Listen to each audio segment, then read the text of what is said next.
Welcome to Smart Remarks, where maybe I should run for the GOP nomination. After all, I'm not Mitt either.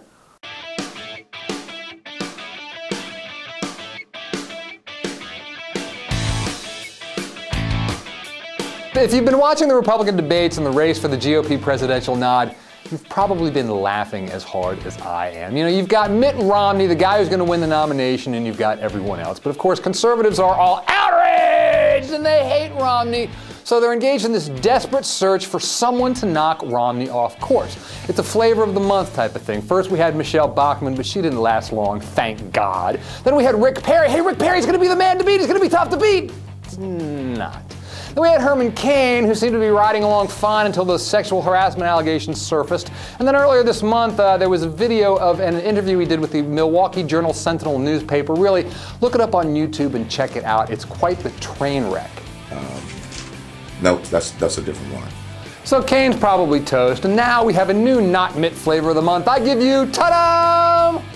Newt Gingrich. Although, by the time you watch this, Newt might already be tanking in the polls, because Newt's stirring controversy not because of his outraged political views, but because he reportedly took up to $1.8 million from Freddie Mac, the government-sponsored mortgage company, which conservatives insist helped cause the housing bubble and the financial crisis.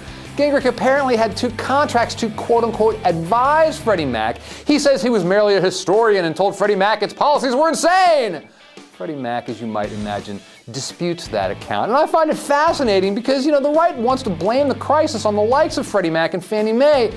But here Gingrich was shilling for them? In fact, as reported over at TalkingPointsMemo.com, Gingrich actually went on Hannity's program in September and demanded a congressional investigation into lawmakers who took money from Fannie Mae and Freddie Mac.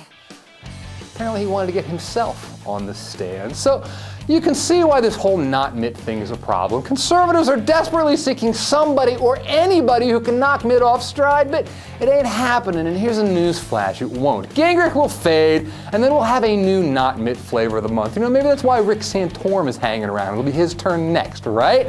But none of it matters, because Mitt Romney is the most broadly acceptable candidate in the field, and if Republicans want to appeal to the disaffected center, they'll nominate Romney. Lots of Republicans know this, and that drives conservatives insane. So expect the search for Not-Mitt to continue, or Not-Mitt might actually do well in the initial primaries, but it'll never last. There is no conservative savior on the horizon. Chris Christie's not coming. Sarah Palin's, God forbid, she's not coming.